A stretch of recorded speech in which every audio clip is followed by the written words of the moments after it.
Hi, my name is Betty Blair. I'm editor of the book, The Unauthorized Autobiography of W.B., the War Years, 1933 to 1945.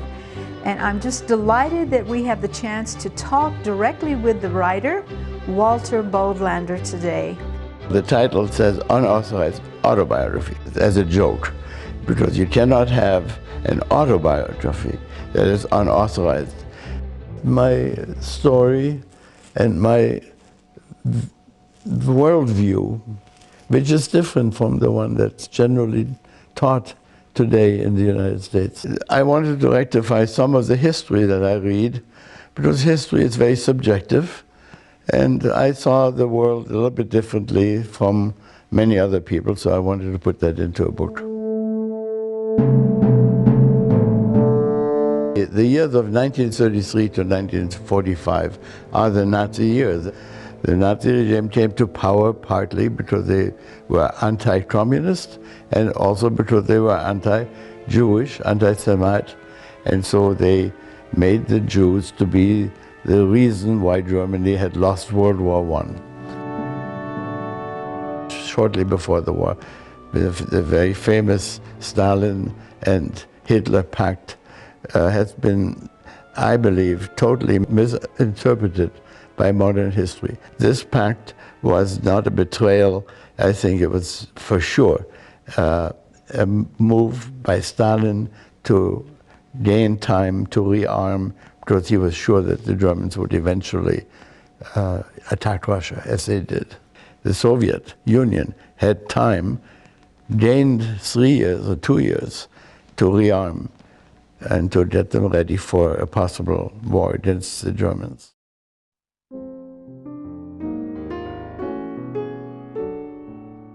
I was born in 1920, and until about 1935, 2 years into Nazi Germany, I was brought up as an atheist and did not really know that I was Jewish. But when the anti-Jewish measures were started in the regime, my father took me aside and he said, "Look, we are part of these people whom they are persecuting, and we are not hiding from the fact that we're not religious. We will consider ourselves Jews, and we will live with it." Many Jewish families at the time, in the early years of the Nazis, could have left, but it would have meant to leave everything behind. They couldn't take most of the money they were not allowed to take with them, and they would have to go to a foreign country where nobody spoke foreign languages really. And it was Depression time that foreign countries didn't even want poor immigrants to come in and take jobs that were not available. So to leave was not an easy decision. No country allowed Jews to come in. You had to ask for a visa, and generally speaking, you had to wait until a visa was allowed. My parents asked for a visa for the United States, and the waiting period was 6 years, 6 to 7 years. So it was virtually impossible to get to the United States.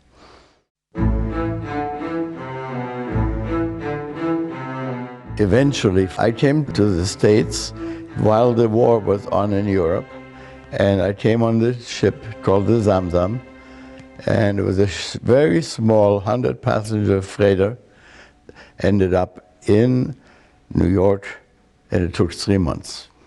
I was trying to fight against the Nazis. That was very important to me.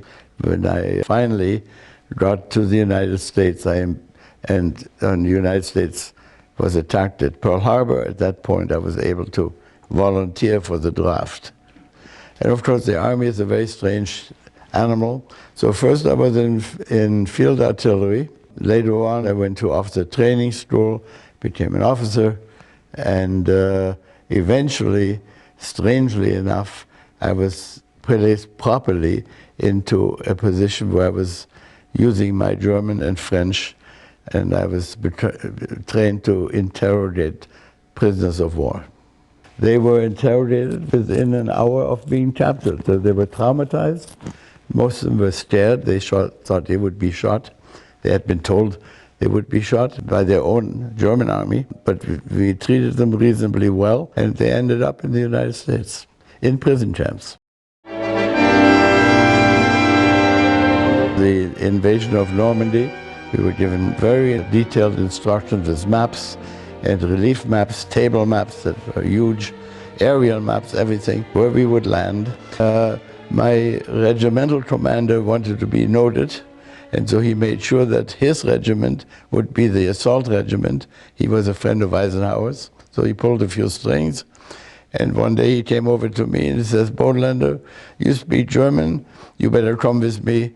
And since he wanted to be absolutely the first to land, I was on his LSVP, which is a boat that contains 12 men and one jeep or something like that. And so we landed. We were the first to land on the beach.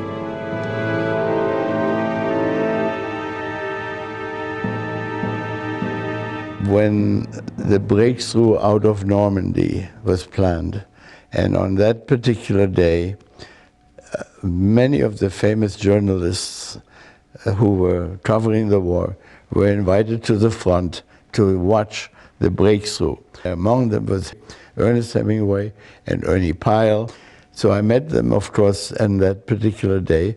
The problem was that the bombers were actually bombing our own lines. And so we were directly bombed by our own planes. We were very lucky and had very few casualties.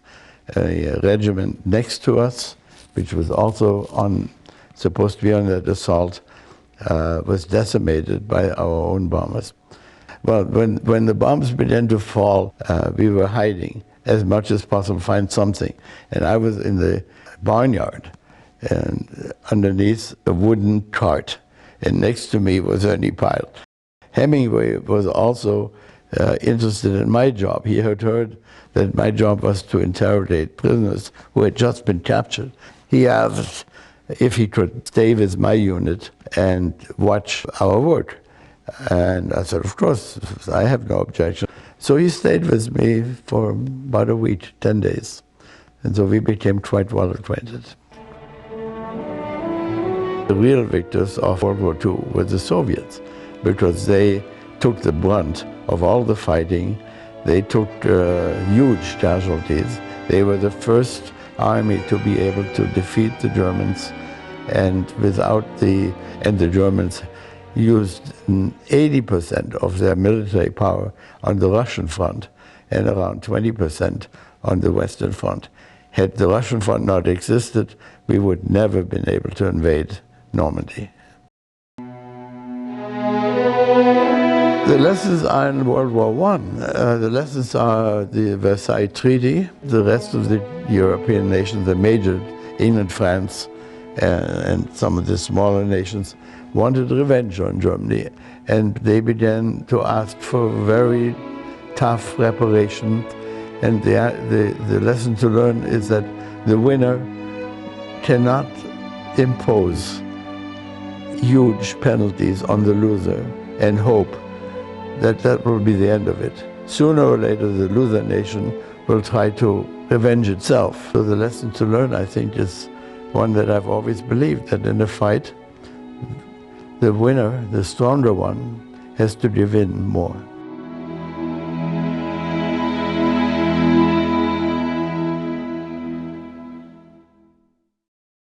The Unauthorized Autobiography of W.B., The War Years, 1933 to 1945, is available on the internet. It's available in paperback as well as in ebook format.